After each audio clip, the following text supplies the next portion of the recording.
The life on the streets for me was like a hamster on a hamster wheel. You go get money, trick people out of money, go find your drug dealer, get paraphernalia if you need it, and food would not even be considered until 3 or 4 days into getting high. And then that's where Little Debbie's 25, 35 cents, the sugar cravings help contradict the wanting to eat. So it was hard, especially during holidays. I was 19 years old when I was turned out into prostitution on Stewart Avenue. I was in the street for 16 years.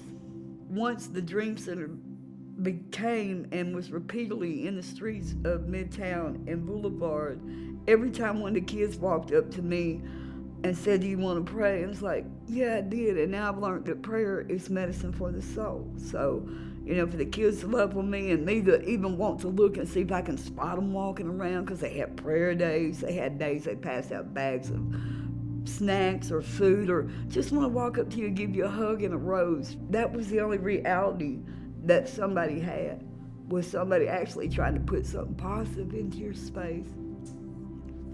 I used to show up on Sunday mornings, and at the time, Pastor Paul, "Are you ready to come to church?" I'm like, "Not just yet, Pastor Paul, just a little bit longer."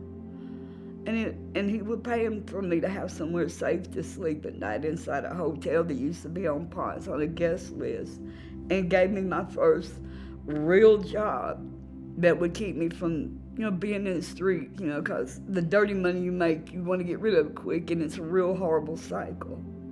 So a lot of empowering things were happening to me to help start to keep me strong on the beginning of my journey, and that's what I needed. Even in the same area I committed all my dirt in, that people say, "You can't get clean around your old playmate and your old playground." Well, I'm a witness to that. That's wrong, and you can't listen to that. And I wasn't sick and tired of being sick and tired. I just didn't have the love that I never had since I'd been in a foster home. So I've stayed at MC, but the MC's actually church members that come to serve the community, and I used to seek them out. And one morning I found my way to the front porch of Linden Avenue.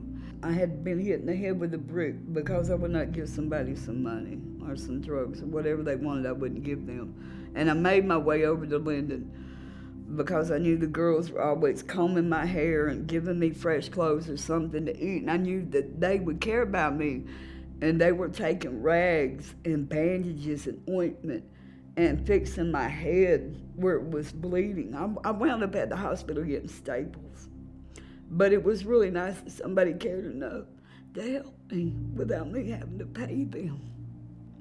And she prayed over me all day and sang over me. 3 days later, I gave Pastor Paul my paraphernalia, and I told him it was time. And August the 16th of 2023, I'll celebrate 16 years out of the street, the same amount than when I was in the street. The compassion that I felt from the church members and Pastor Paul and his family, it's like I wanted to be there in that substance than in the substance of the lifestyle I was living, because I was craving that more. Every time one of the kids or the church members would hug me, or the little kids would hug me, it's a warmth in your compassion, your spirit that you pass on to somebody that says, "Yes, I care. And today I want to care for you, even though we're not family." Well, I know when I come to the Dream Center, I have people that actually care, want to love on me, talk to me by accident, because I keep them talking all day. I mean, it's a certain type of atmosphere over in this church. Not only am I being blessed, I'm being able to see people around me being blessed, and learning that everybody plays an important role in the community. When I'm able to, I come over and I volunteer, just to help out, so that way when somebody else comes in here, it's a more pleasant environment for them as well. The way I've been able and allowed to serve the ministry, sweeping, mopping, sometimes I've helped pull donations. A few years ago when I lived not far from here, I had a key to the door, and Pastor used to call me, "Oh, I let so-and-so have a Christmas party. Could you go clean it up Saturday night?" "Sure, Pastor Paul," because I felt so honored to have so much trust. When another pastor had the office up here, there used to be a kitchen in here, and I would be out here in this day room by the coffee shop. It used to be the nursery at the time, sweeping and mopping. Oh, I'll be back in a minute, Miss Vicky. I'll be back in a minute. Next thing I know, I'm the only person in here. And then I'm thinking, they trust me so much with this sound equipment. It must be worth over $40 billion a year. Why would you leave me? And it's like, wow, do you know what you just did for me? And I'm telling Pastor, I said, do you see what y'all just did for me?